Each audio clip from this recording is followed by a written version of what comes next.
Hey everyone, how you doing? This is Amon Green, Gourmet Packers all-time leading rusher, and you're watching Packers Total Access Live, your daily source for Packer content. Go Pack, go!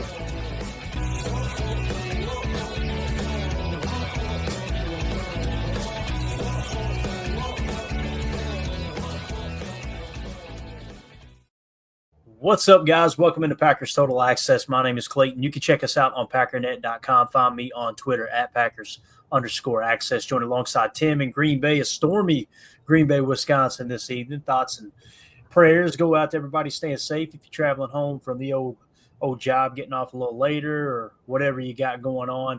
I'm sure, like we talked about, Tim, we'll get that weather out of there as quick as it arrives, man. Looks like it's going to move out pretty fast, I believe. Yeah, hopefully. We needed some rain, though. It's been a while. Haven't had rain for a few weeks up here, so we'll probably get it all in a couple hours, and then it'll blow out of here. So all good. Hopefully, I don't lose connection tonight. We'll see how long it lasts. Yeah. If you do, no big deal, man. You just make sure you're hunkered down over there. Protect the memorabilia first and foremost. Hey, right? We're all good, man. I got They're it. in the basement, right, where they need to be, right? Yes, so you're good. All right, we'll have Emilio joining us here in a second. Hopefully, he'll have a shirt on when he gets online here. So, but let's jump into the Patreon questions. Waste no time here. Is that a wolf shirt? What is on this shirt? Should I even ask? Hold up, I probably shouldn't ask. It's a cat riding a motorcycle. My man, my dad would be so proud of you right now. I'm just telling you. Tell me about it. All right, let's get into the Patreon questions, guys. Let's see here. The first one, Papa Smurf said, could you take a look at the other schedules in the NFC North? The Lions schedule looks brutal. Now, obviously, we probably want to do a whole episode dedicated to this, but I want to honor the questions here in the Patreon group. By the way, if you want to join our Patreon group, go to patreon.com/PackerFan Total Access or scan the QR code in the upper right. If you want to support the show, that's the best way to do it. Get some extra content, get your questions read over the air. We're also going to be doing a Dontavion Wicks autographed jersey giveaway for everybody who's in the chat, or I'm sorry, in the Patreon group, at least the $3 tier and above. We will put everybody's name on a wheel, spin that sucker, and give away an autographed Dontavion Wicks jersey. We don't have a date yet. It should be coming up here within the next week, though. So, but with that being said, Papa Smurf, that question, I love the question. We won't have time to put, a crazy amount of focus on it tonight, but let's just take a quick gander at it. I'll try to read it off to you guys. Let's start with the Lions, which is the one he specifically mentioned.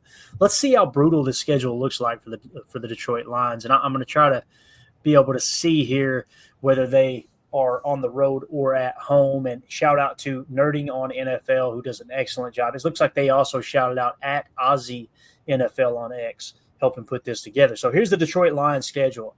At Green Bay versus Chicago, at Baltimore versus Cleveland, at Cincinnati, at Kansas City versus Tampa Bay. Then they got their bye week. Then it's Minnesota at home, on the road to Washington, on the road to Philly. Yeah.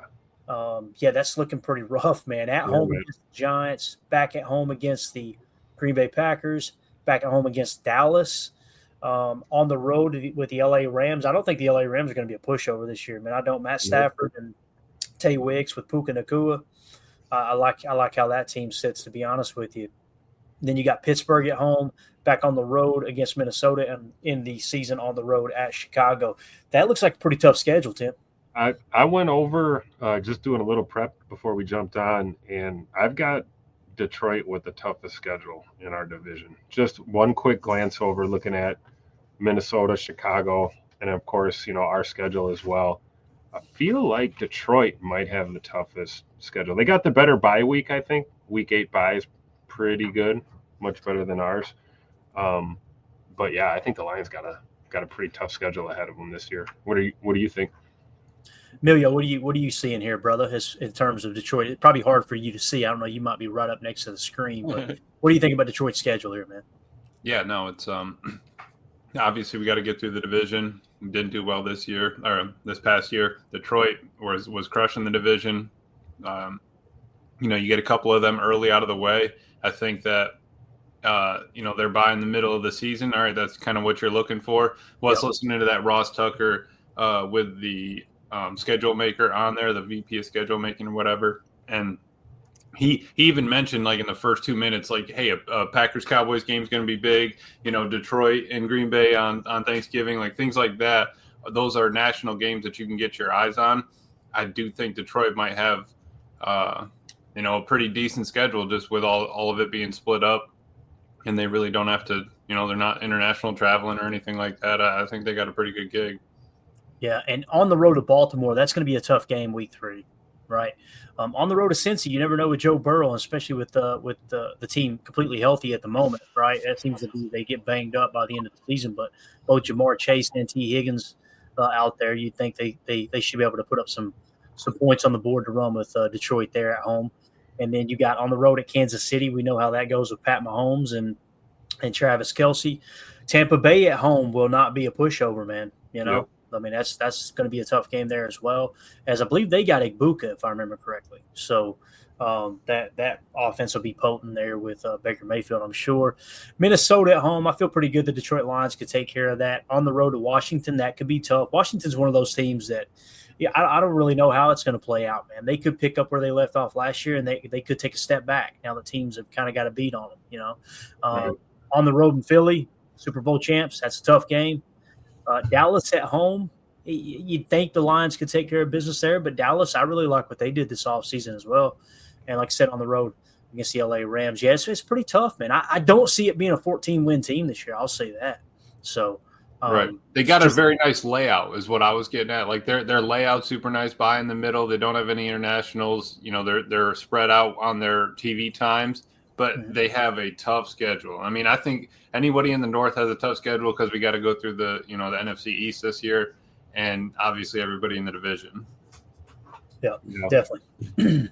All right, so let's just take a quick glance here at Chicago's. They are at home with Minnesota, on the road to Detroit, at home against Dallas, on the road to Vegas.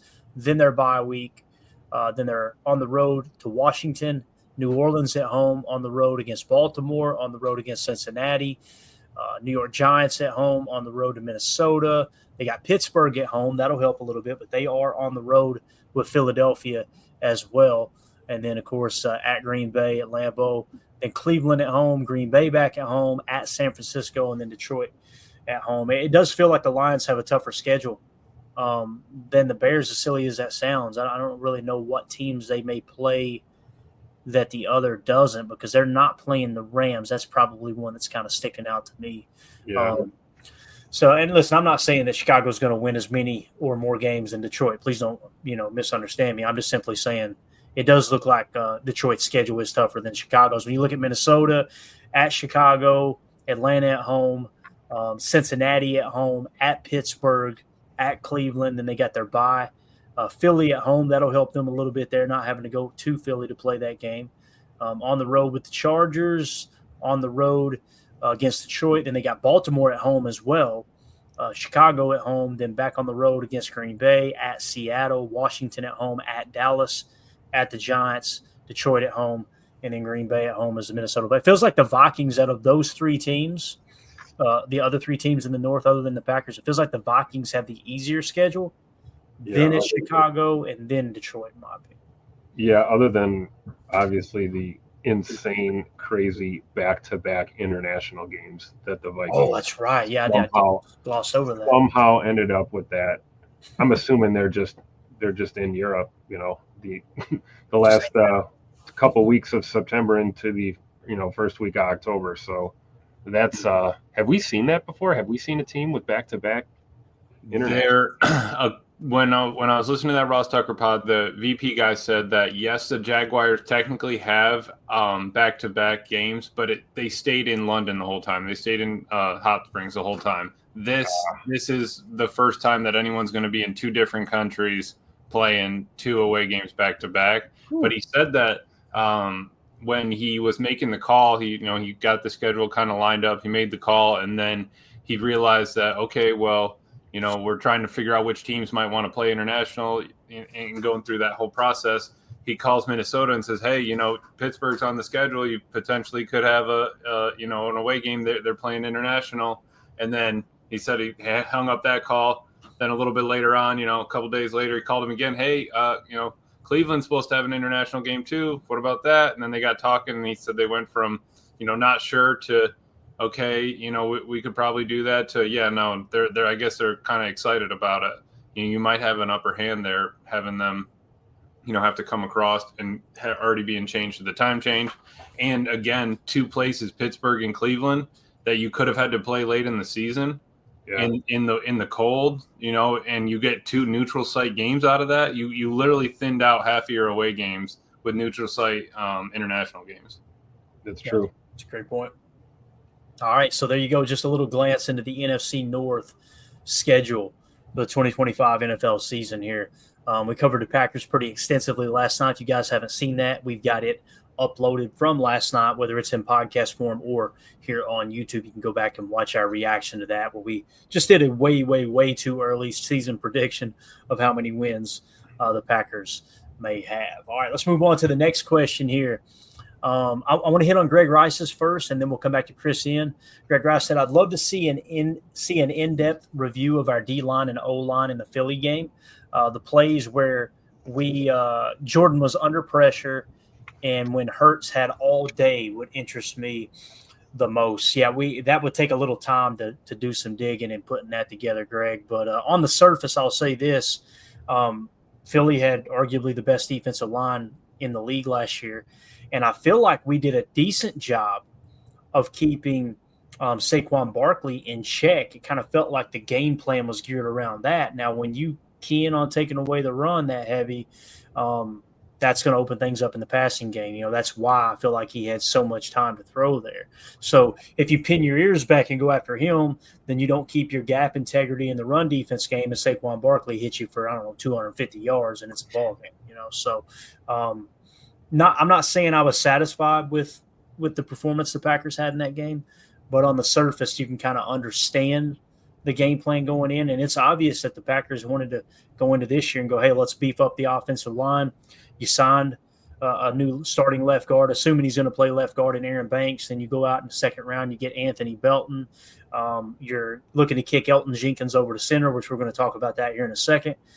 So it kind of feels like they were like, hey, you know what? We need to get prepared, as Tauscher says, to play some bully ball this year. So now let's move on to the next question. Unless you guys got something to add to that. Are y'all good on that topic there? You good? All right. Yeah. Travis Clover. Is that the one we're talking about? It's all good. Yeah, we're going to move on to Zach Tom. I just want to make sure y'all didn't have anything to add. It's all good. Oh, I was just saying we could get into the weeds on that for sure. Big time, right? Yeah. Yeah, I'd be sleeping in a doghouse tonight if I spent 3 hours deep diving that, breaking down the tape and all that good stuff. But thank you for that suggestion there, Greg. All right, let's move on now to – this is going to lead into our one of the topics tonight. And shout out to Chris Ian. He says, what are the chances Goop doesn't want to extend Tom, and that's why he has Morgan and Belton?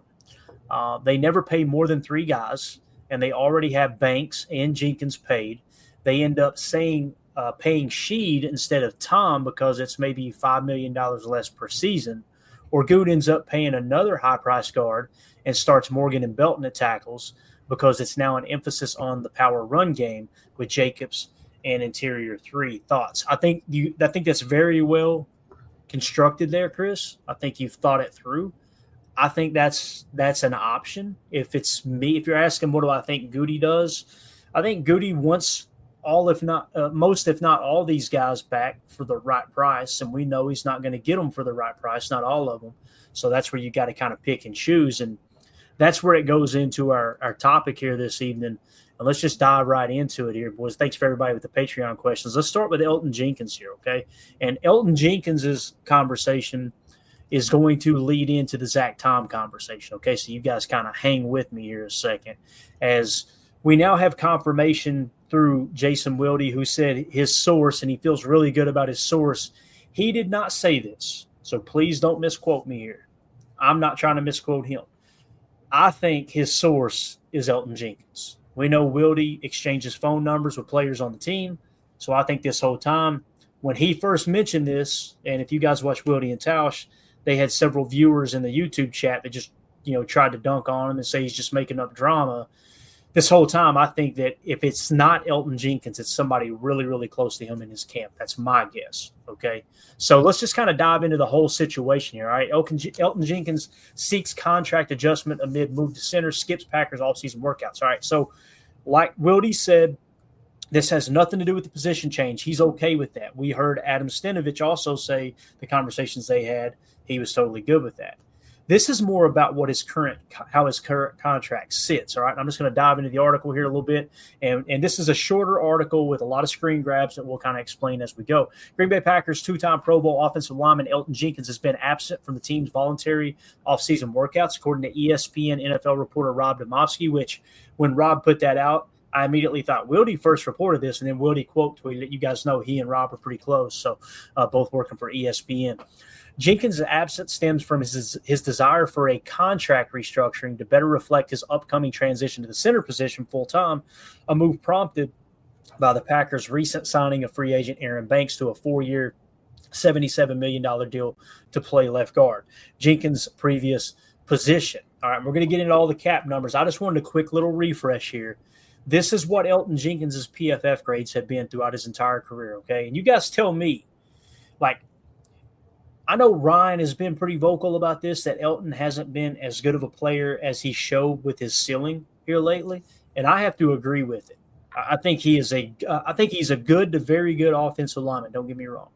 But PFF grades, 69.2, 67.7. He peaked in 2021 where he jumps to an 82.1. I believe that was an all-pro year. And then 2022, he falls back to a 72.3. 2023, he falls back even further to a 65.4. And then last year, he kind of stabilized, increasing just a touch at 66.1. Now, the key grades here, obviously, is the pass block grades that we know Goody absolutely loves, right? Pass block grades the last 2 years, 83.1 and 81.3. So that's been his strength.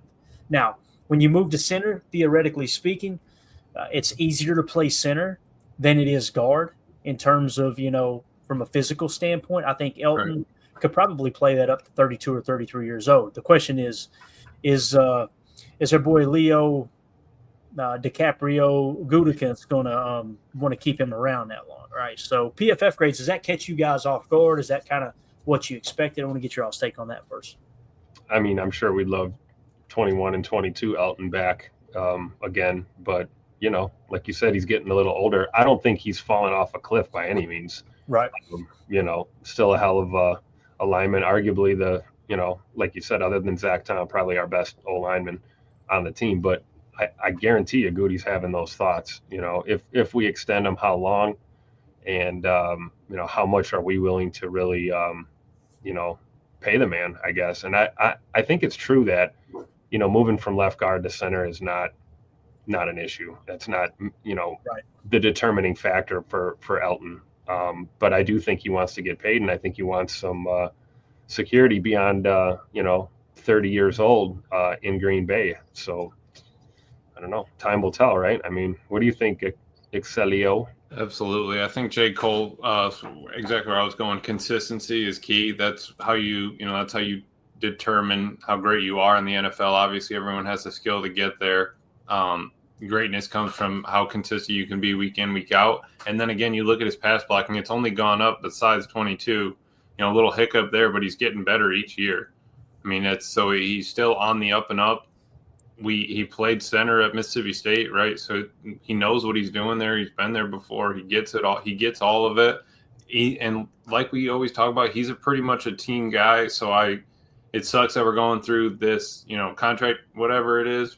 But everyone else is getting paid. You brought in a guy from another team, one of our rivals, and you can't give me a little bit more. I get what he's trying, I get what he's saying, or he just wants to lock it in. If I'm really going to move position and hold this line down, let's make it worth it a little bit.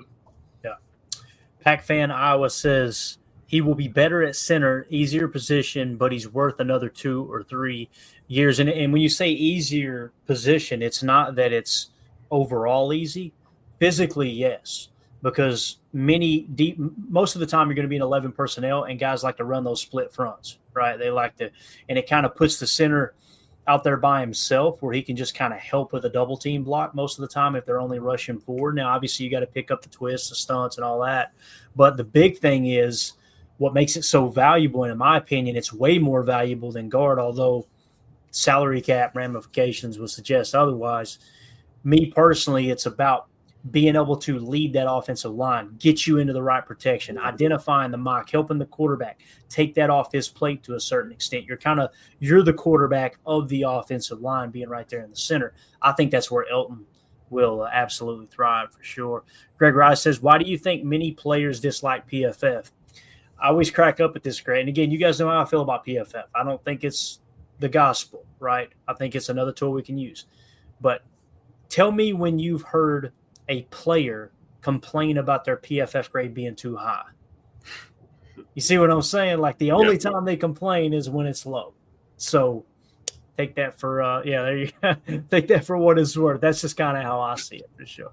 All right, moving along, the article says Demosky reports that Jenkins, who signed a 4-year, $68 million extension in December of 22, is not opposed to playing center but seeks financial stability for the switch. The current contract, with an average annual value of $17 million, positions Jenkins among the highest paid centers in the NFL, but its structure was designed for him to remain a guard or potentially move to tackle, not center.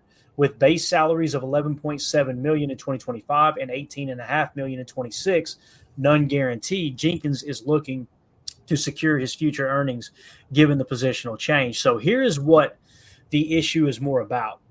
And I apologize if you guys can't read this, but I'm just going to kind of lay it out for you here. This year, Elgton Jenkins' cap hit is $17.6 million. There is $9.6 million in dead cap attached. What that means is if they were to cut him outright this year, they would free up $8 million in cap space. Okay. Now, post June 1, you could kind of flip that and maneuver a little bit, but just let's pretend as if he wasn't on the roster pre June 1, which is right around the corner. That's how much cap space you would save. His cap hit being at 17.6, although it's high amongst centers, and we'll talk about where, well, you can actually see this graphic right here where he falls. That would make him, and again, cap hit wise, this is average annual value that I've got pulled here. So you can kind of, you can make the numbers say whatever you want them to say, but average annual value gives you kind of the entirety of the contract, and then the cap hit is, of course, how the money is allocated throughout the cap. So with him, being at a $17.6 million cap hit, he's going to be somewhere in the top 5, maybe top 6 of centers, highest paid centers in the league. Now, back to his contract up here. With this 2026 number, right, his cap number jumps to $24.8 million. People hear that and go, what are we doing, right? Well, again, just like the article said, it was geared toward he may end up playing tackle, right? Well, now he's going towards center, which typically make less money than guards, to the best of my understanding, depending on whether you're looking at the guarantee, the overall, however you want to look at it. They didn't plan on him playing at $24.8 million, right? They either planned on he's going to be 31 years old, we move on, or we're going to restructure that and try to free up a little cap space and bring that number down. So his dead cap attached is only $4.8 million. So what that tells you is you can free up a little less than $20 million, actually it's a little over $20 million in caps, right at $20 million in cap space. Let's just make it a round number. If you cut him outright.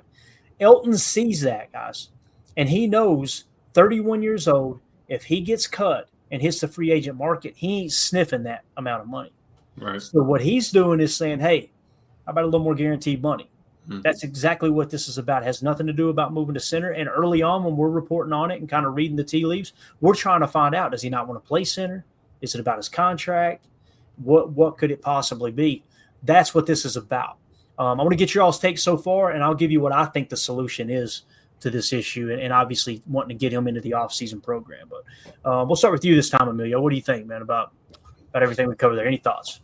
Yeah, I think now is his time. If he didn't do it now, next year he'd be in a real world of trouble. Obviously, he had more signing bonus back in 22.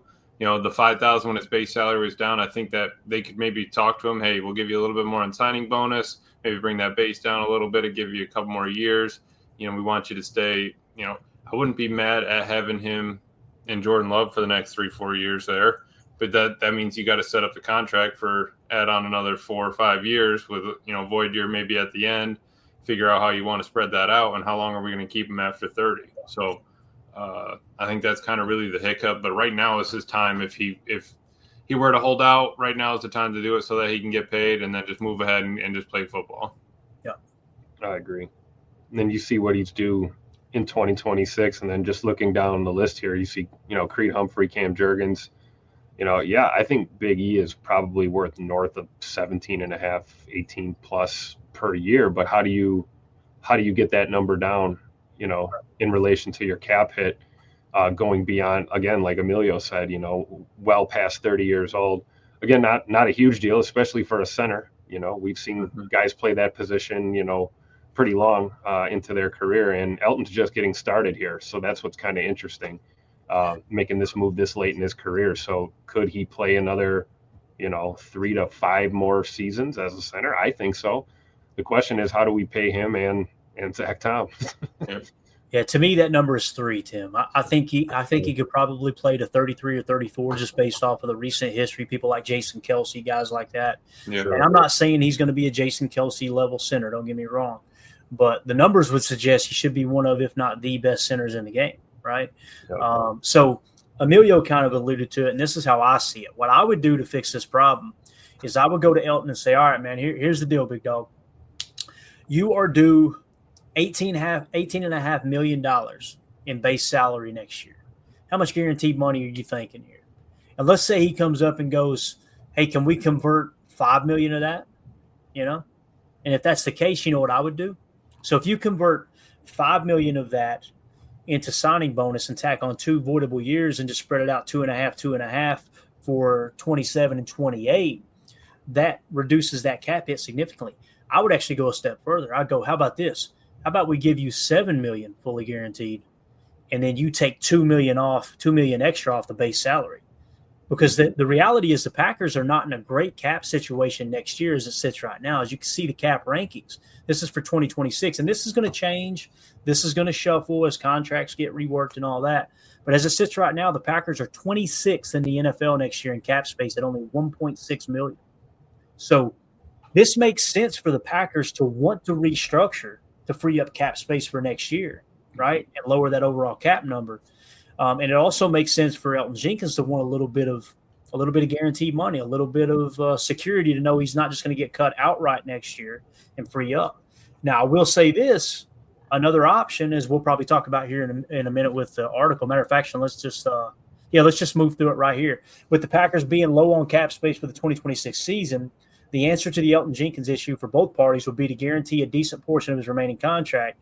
It would provide the security that he's seeking, per Jason Wilde's source, like we talked about, right? While also allowing the Packers to lower the cap number for 26 by adding void years to the backside of the existing contract. However, it does not mean that Brian Gutekunst wants to go that route, seeing he could free up significant $20 million in cap space for 2026 by simply releasing him after this season. All right. It just so happens that is very close to the fair market average annual value of right tackle Zach Tom, who's going to be looking to get a new deal as well. So let's say Goody approaches it that way and says, you know what? We're going to move Zach Tom to center. We'll just cut Elton. If you're going to play, bub, you're going to play under the contract you got, right? Next year, you cut him outright. You free up $20 million in cap space. You kick Zach Tom to center. You got Anthony Belton competing with Jordan Morgan at right tackle. Maybe you do extend Rasheed Walker, or maybe you just move on from Rasheed Walker, and now you've got Jordan Morgan left tackle, Anthony Belton right tackle, and you kind of press forward like that. That doesn't fix the problem, in my opinion, that we ran into in Philly last year, Tim, right? Like we were talking about lack of offensive line depth. You go sign Jordan, or you go sign Aaron Banks, and you add a couple draft picks to kind of shore up that offensive line, and then you completely tear it down less than 1 year later. I don't know. I don't know which way this is going to go. I do think Zach Tom is going to be here for a long time, at least the next 3 to 5 years. I agree. I think that's the priority, and then we got to deal with Big E, and then we got to make a decision with Sheed Walker as well. We got to decide what we're going to do with his contract pretty soon. So I don't know, man. I would not want these guys' jobs, man. This is just it's too tough to try and the math ain't mathin', as they say.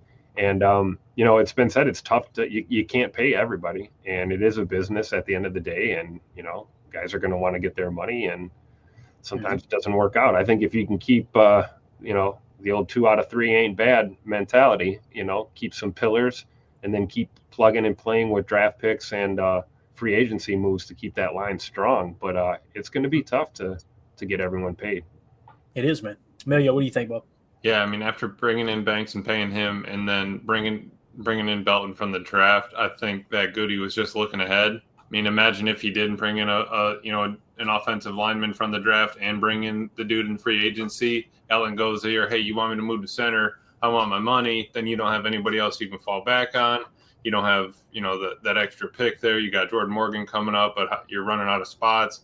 And we ran into the problem of depth. So I do think that, right now we're in a good spot. I'm glad Goody did pull the trigger on all this. I'm glad that, he wanted to beef up that offensive line. It's just, I hope for Elton's sake, he kind of squares this away and just move on. Just right. Because I really don't let's figure out what kind of money is going to make it happen. And let's get through this because our window's here, Elton. We really don't want you to go anywhere. You're not going to get the same anywhere else. And let's make it work. Yeah. Eldergrim in the chat says, does void years not impact cap for those future years? How much cap have we lost in dead cap this year? I don't know what the dead cap attached this year is, but yes, that would count toward the future cap. So in the scenario I laid out where you kick out $5 million, what it would mean is an extra $2.5 million in cap, in a cap charge for what would be 2027 and then 2028 without Elgton Jenkins on the roster. That's just a very minute example of how you push that cap out if you need to go that route. Now, here's the other thing worth mentioning. Another player we've talked about a lot is Kenny Clark, right? Kenny Clark's cap charge, if I remember correctly, jumps to $30 million next year. There's no way he's going to be playing for $30 million next year. So they could cut him outright or ask him to take a pay cut / restructure to free up space there as well. So even though we're just showing $1.6 million here, that's why I was talking about you can get that cap number back under control real quick. We're just simply talking about Elgton Jenkins and what applies at the moment and whether or not, how much guaranteed money is he wanting. Now, listen, I know there's some people that make the argument that, hey, bub, you're already one of the highest paid centers, right? Here's the issue. It has nothing to do with that average annual value or that cap hit. What it has to do with is the guaranteed money and security from his standpoint. That's what he's looking at, okay? So that's kind of how I'm seeing all that unfold at the moment. All right, it says, I think we already hit that, yeah. And here's the other thing. There's people that are probably hearing my voice, and listen, I try to respect all fans. Everybody's got to right the fan how they want to fan it. I know a good chunk of the fan base, well, you got a contract, you need to honor it, right? Well, he's already one of the highest paid centers, and they tend to always side with the team, right? Mm-hmm. And listen, I do too. Mm-hmm. I love Elgton Jenkins. I love Jordan Love. I loved Aaron Rodgers. I love Brett Favre when he played. The fact is, when he's not a Green Bay Packer, I give a rat's ass about him. That's just being honest, right? And if that makes me a bad person, so be it. But you'll also notice if you watch this show or listen to the show on the pod on a regular basis, I tend to lean toward the player's side too. Like, hey, I understand where they're coming from. You got to get your money. Let me give you an example here, okay? In other news, Sean Ryan recently missed out on a $2 million bonus. Listen to this. Last year, he missed out on a $2 million bonus, falling only 2 snaps short of an accelerator in his contract, showcasing the cold, hard nature of the business in the NFL. That's what Rob Domofsky reported. Earlier this offseason, Ken Ingalls pointed out that Sean Ryan apparently missed out on his PPE salary bump, finally figured out why. 2 measly snaps. It cost him millions. Now, go back to the Romeo Doubs situation this past year, right? What did he say? I need to take care of my family. I need, right? He's on that. Listen, it's probably more money than most people who hear my voice make in a year. Don't get me wrong.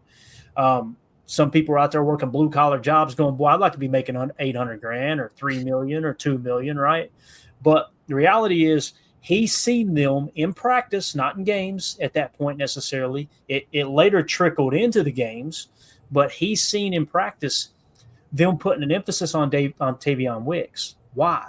Because Dontavion Wicks has one more extra year on his contract and will be cheaper for them to keep rather than extend Romeo Doubs.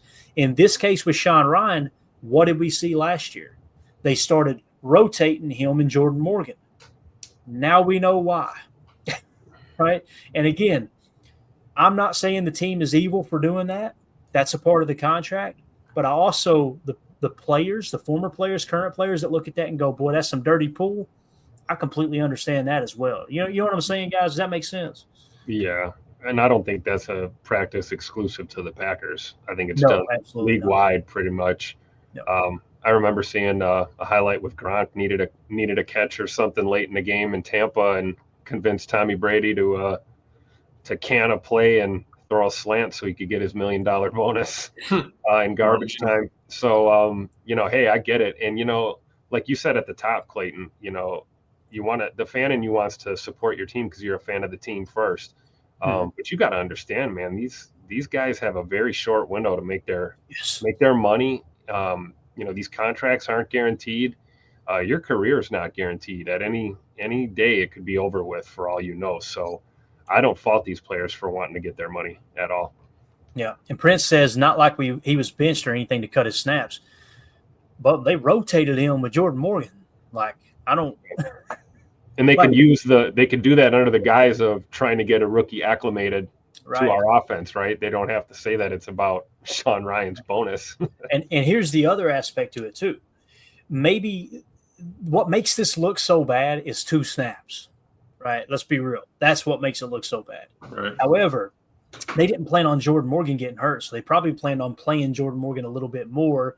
Therefore, he may have come 50 snaps short or 80 snaps short. That looks a lot better than 2 snaps. That looks ugly. And I love my Green Bay Packers, but you look at that and go, boy, oh boy, that looks ugly. So somebody else said something here too I thought was a great point. Drew said, also, I think we would have eaten the $2 million if Ryan could be trusted in pass protection, right? Like, it's not like they were like, this was the plan all along, right, Drew? But I'm just saying that's a hell of a coincidence to get within 2 snaps and up. Sorry, didn't hit it. Yeah, someone nudged him. Whoa! We need a quick sub. A quick sub. Get Travis Glover in there ASAP. And here's the other thing too. It was I think on Wildy and Tausch they were talking about this. If it doesn't leave me here, it's been a long day. They were also, God, what was it? It's gone. I had it. It tried to hang on, and it's gone. It was hanging on by a thread back here. There was a comment they made about this, and I'm trying to think of what it was, and it was very it was interesting. I just love hearing him, Tauscher and Bulaga talk about this stuff because it's so weird. I want to say it's weird, but it's so enlightening, I guess you could say, because people who don't know, Bulaga replaced Tauscher. So Bulaga comes in, Tauscher's battling injuries. Bulaga takes his job and basically ends Tauscher's career. So that's the fact that they're on a show together and they're giving their insight. And there's obviously no ill feelings there, right? No ill will toward each other. It's just interesting to hear 2 offensive linemen that kind of overlap for the Green Bay Packers talk about this. Oh, I know what it was now. I came back. See, I filibustered long enough to get it back. And now I'll forget it again. No, but he said what it was Tauscher said, but Jason, they can give him that, or no, Jason said, no, they can't just give him that money under the CBA. And Tauscher went, but Jason, they can restructure his contract. They can do that. They could say, hey, you know what? Let's restructure it and give him $2 million. They could do that. The fact that they don't, again, I don't want to try to shine negative light on the Packers saying that's a bad thing to do. I understand why they don't. That $2 million could come in handy on down the road, right? And it's not my $2 million.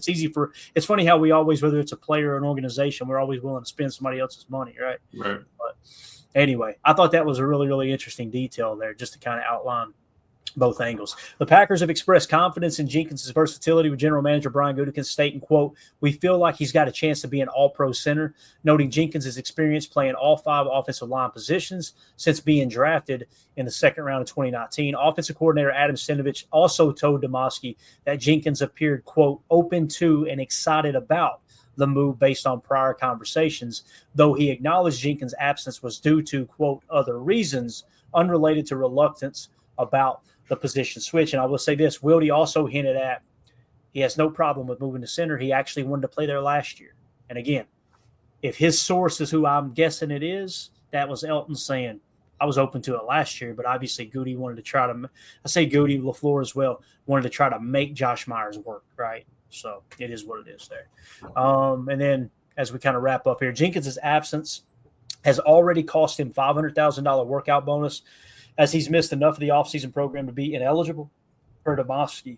Despite this, the Packers remain optimistic about Jenkins' potential impact at center, particularly for their run-heavy offense, which ranked 5th in rushing last season. The addition of Banks and running back Josh Jacobs is expected to further bolster this focus.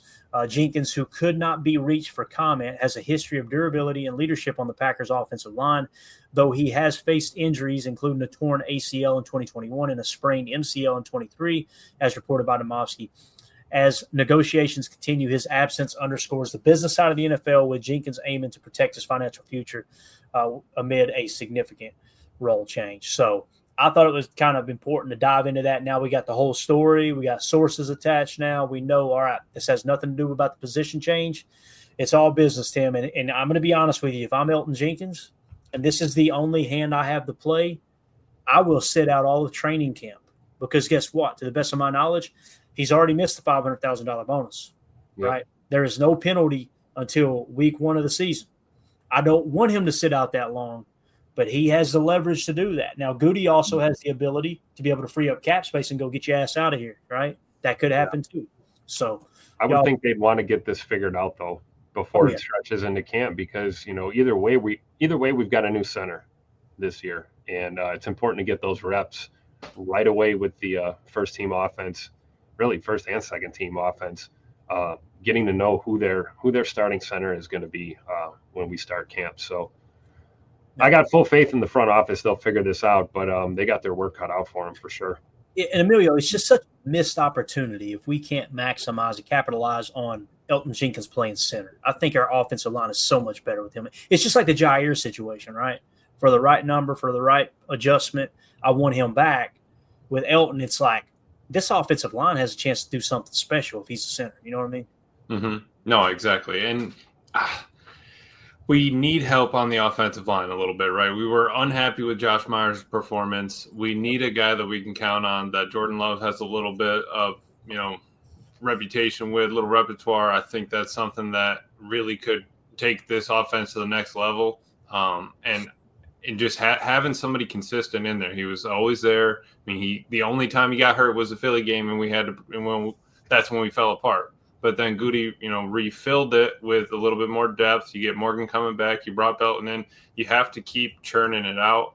And I'm happy that, Elton's trying to get his money. I'm happy that Goody tried to prepare for something like this at the same time, because it's a business for the Packers and the players need money, because that's their livelihood. That's their job. So I think that we can make it fair for each of them. Yeah. And we got us a Lions fan in the chat, and we'll just say this real quick. Sit your butt outside. All right. Hey, you take care, sir. We'll see you on the other side, all right? There you go. We should have just ended hour 1 like that. That's the way to do it. I wish you'd have seen that, Tim. Damn it. I kicked him out too early. That would have been beautiful. Like, hey, quick question. What's your kicker doing here, bub? Why does he look like he's making love to the turf? You know what I mean? Typical classless Detroit Lions fans, right, jumping into a rival's podcast to say, "Go Lions, you bums." I have no Super Bowl appearances. Yeah. I'm going to get in. See you September 7th, buddy. But I have a banner. Right. All right. That's going to do it for hour 1. For those of you listening on the pod, we will see you on the other side for hour 2. We appreciate y'all.